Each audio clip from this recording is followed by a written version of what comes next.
안녕하세요. 25번째 디딤 영상 시간을 시작하겠습니다.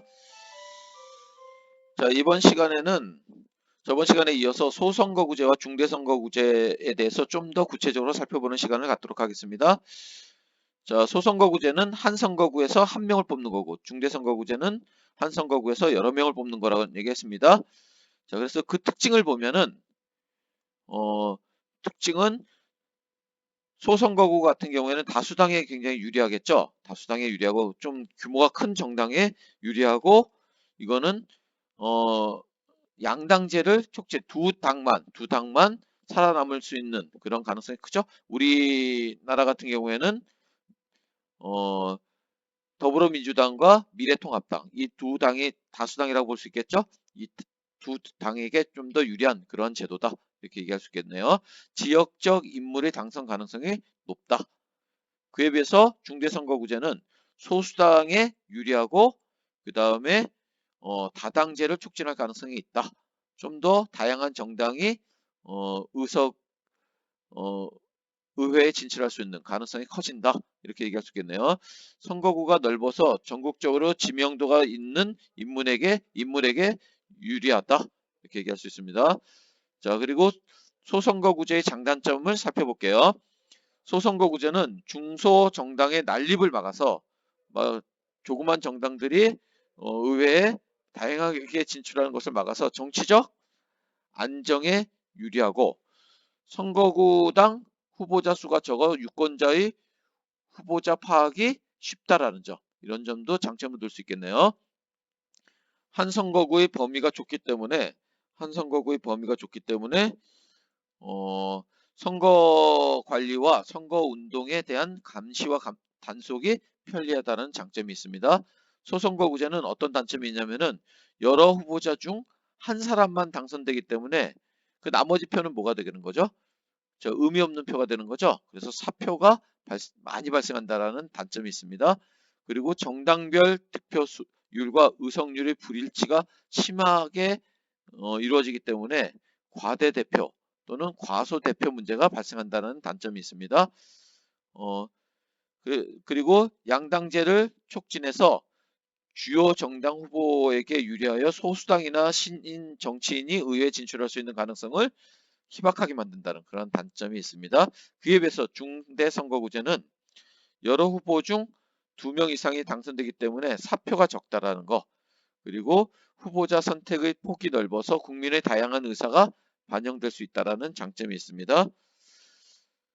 그에 비해서 중소정당의 난립이 이루어질 경우 전국 불안정이 우려되고 한 선거구의 범위가 넓기 때문에 후보자 간 비용이 많이 든다는 단점이 있겠죠.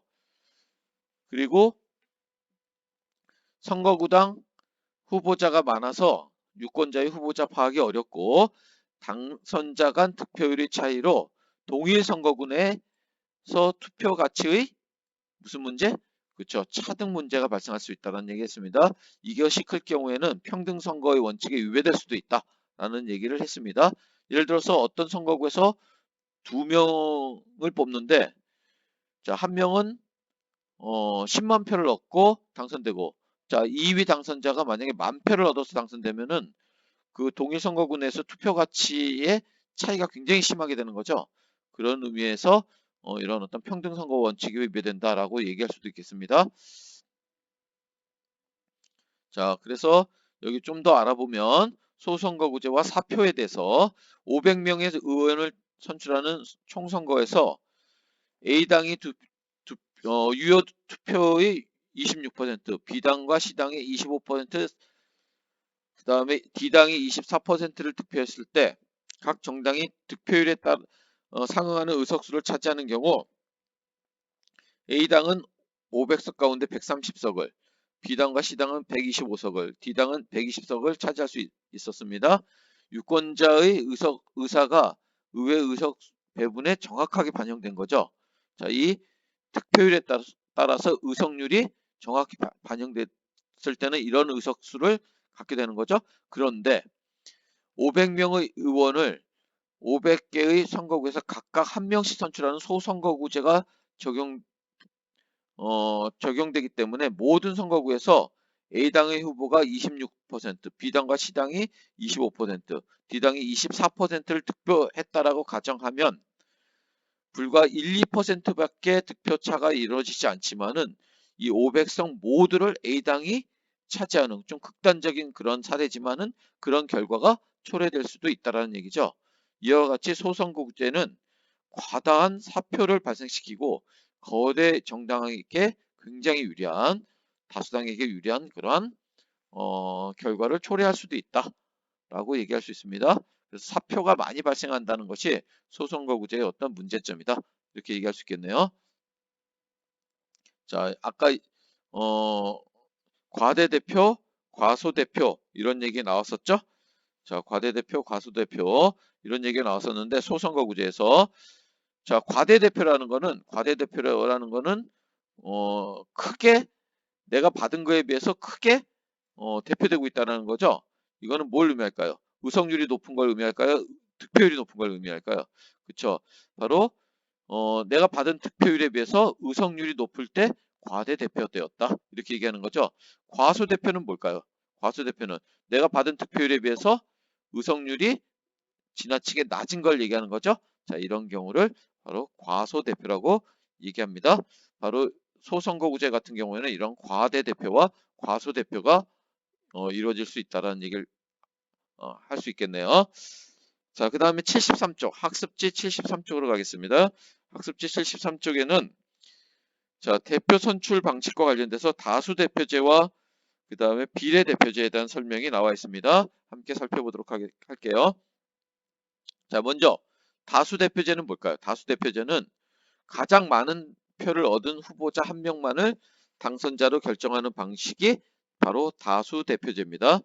가장 많은 표를 얻은 후보자 한 명만 당선되는 거, 이게 다수대표제고, 이 다수대표제의 장점은 의회 다수당의 안정 의석 확보에 굉장히 유리하다라는 측면이 있는 거죠. 보통 우리나라 같은 경우에는 소선거구제, 국회의원 선거를 할 때 소선거구제를 쓰는데 한 선거구에 한 명만 뽑으면서 가장 많은 표를 얻은 딱 한 명만 뽑고 있는 거죠. 그래서 소선거구제면서 다수대표제다 이렇게 얘기할 수 있겠네요.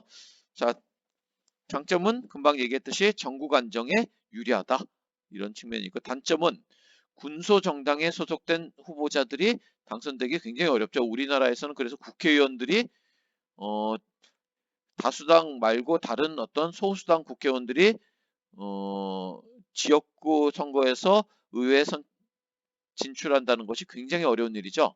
바로 그런 걸 의미합니다. 그리고 사표가 굉장히 많이 발생할 수 있다. 그리고 소수 의견이 무시될 우려가 있다. 이렇게 얘기할 수 있고, 자, 이 다수대표제는 또 둘로 나눕니다. 자, 둘로 나눠서 단순 다수대표제와 그 다음에 절대 다수대표제 이렇게 나누죠. 단순 다수대표제는 이거는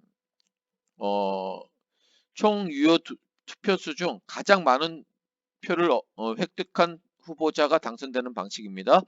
어, 뭐 절반 이상이 득표해야 된다 이런 게 아니라 어쨌든 간에 가장 많은 투표를 얻은 후보자가 당선되는 거니까 당선자 결정이 굉장히 쉽고 간편하죠. 그리고 어, 사표가 상대적으로 많이 발생할 수 있다는 그런 특징이 있습니다. 이 단순 다수 대표제는 상대 다수 대표제라고도 얘기합니다. 상대 다수 대표제, 단순 다수 대표제 같은 말이라는 걸 알아두면 되겠고, 그리고 절대 다수 대표제는 이거는 과반수를 획득한 후보자가 당선되도록 하는 방식이 바로 절대 다수 대표제입니다. 그래서 장점은 당선자의 대표성이 높아진다는 장점이 있겠죠. 어, 대표성이 높아지면 또 어떻게 될까요? 대표성이 높아지면은 그만큼 정당성이 부여되겠죠. 국민의 동의와 지지를 얻을 수 있다. 이렇게 얘기할 수 있습니다. 그에 비해서 단점은 선거 운영이 복잡하고 비용이 많이 든다는 그런 단점이 있습니다. 자, 종류에는 대표적인 게 결선 투표제가 있고, 그 다음에 또 하나가 선호 투표제가 있습니다. 결선 투표제가 있고, 선호 투표제가 있습니다. 자, 여기서 결선 투표제란 뭐냐면은 결선 투표제라는 것은 1차 투표에서 과반수를 획득한 득표자가 나오지 않으면은 다시 투표를 하는 겁니다. 누구만 놔두고 하냐면 1, 2위 득표자를 대상으로 2차 투표를 해서 과반수를 얻은 후보자를 당선시키는 제도가 결선 투표제가 되는 거죠. 그러니까 투표를 보통 2번 하겠죠. 2번 하는 거 결선 투표제고, 선호 투표제라는 건 뭐냐면, 선호 투표제는 자 내가 투표를 하는데 어, A 후보, B 후보, C 후보 이렇게 투표를 할 때 처음부터 어떻게 하냐면은 1순위와 2순위를 정해서 투표를 하는 것이 바로 선호 투표제가 되겠습니다. 나는 어, A 후보는 1순위고 그 다음에 C 후보는 2순위로 투표를 했다면은, 자 나중에 만약에 그 내가 1순위로 투표한 A 후보가 만약에 그 뽑히지 않는 경우에 내가 2순위로 투표한 이 C 후보에게 나중에 그 내가 투표했던 것이 C 후보에게 가는 거, 그게 바로 선호 투표제가 되겠습니다. 자, 말로 설명하니까 잘 이해가 안 되죠? 선생님이 한번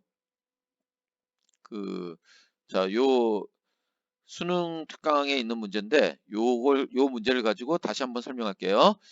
자, 여기 A국 대통령 선거 결과를 보면은 A국은 바로 여기 어 가나다 후보에게 각각 투표가 이렇게 나왔고 다 후보가 당선이 됐죠. 근데 과반수가 넘었습니까? 안 넘었습니까?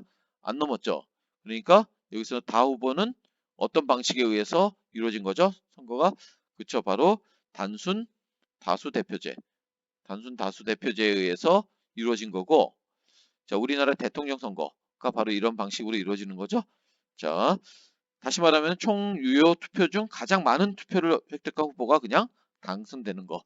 이게 바로 단순 다수 대표제고, 자, 미국 대통령 선거 결과를 보면은, 자, 여기서 1차 득표를 보니까 가나다 후보가 자, 가 25, 35, 40 이렇게 나와 있죠.